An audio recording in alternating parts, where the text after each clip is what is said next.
Yeah, first I want to just congratulate Rick and his staff on a great season. The entire Pacer organization, all their players, they played a terrific series. They've had a great season, so congratulations to them. Yeah, we didn't close the half well, so I thought right before the half, that when they got sort of had that spurt, that's also set the tone to start the third. And they got into the open floor, and that was a problem. So it was hard to make up the ground. Yeah. Yeah. So, and again, some of it was our own doing. Some of it was their ball pressure, and it also put them into the open floor. And so that I felt that was a big problem. Tom, what is the message to the team after a game like this, after the run you guys have had in the postseason?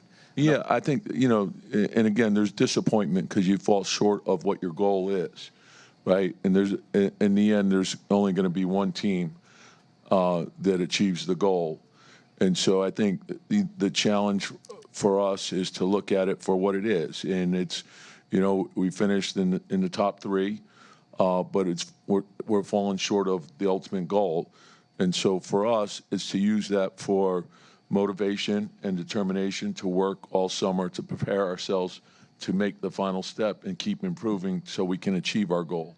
And I think that's the way we have to approach it, and that's the way we have to look at it. So it's improvement from last year, but it's ultimately not what our ultimate goal is. Tom, what do you feel like are those next steps you guys have to make? And again, like you would do after every season, you take a step back, I think decompress, you do a deep dive on the team, and then you analyze what you think you need to improve upon. And then, we have the draft, and then we have free agency, and there's trades, and then there's the internal development, and then it's the study and preparation for next season. And so it's a big off season for us. Tom, you know this roster better than anybody. Do you think that this roster right now is capable of taking that next step? Yeah, and again, like when you look at a season, and I'm proud of what these guys did, because there was a lot that we had to get through, and I thought we handled that part well. I thought, Mitch being out for a good chunk of the season, we got that, prognosis late. So we had to adjust, and then we made the trade with Cat and got him in, and then Precious was hurt at the beginning and Landry was hurt at the beginning, so we had to get through that.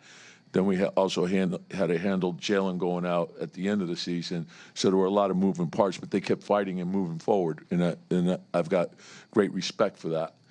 And then to play the way we did in the playoffs.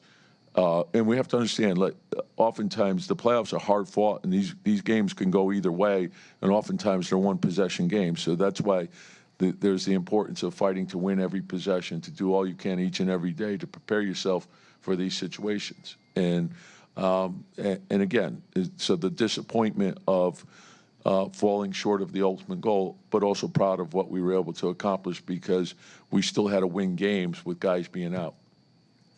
Tom, Siakam obviously winds up with the finals MVP. Seemed like it was a real difficulty getting a hold of him all series. What kind of challenges did he pose as you guys went through the series? He's a very gifted player. He played a terrific series. And I think the versatility, like his ability to run the floor, his ability to play in the paint, his ability to face the basket, to put it on the floor, he's a tough cover. And sometimes you can play him well, and he's still, because of his size and his release, he can still get the shot up, and it's always a good shot.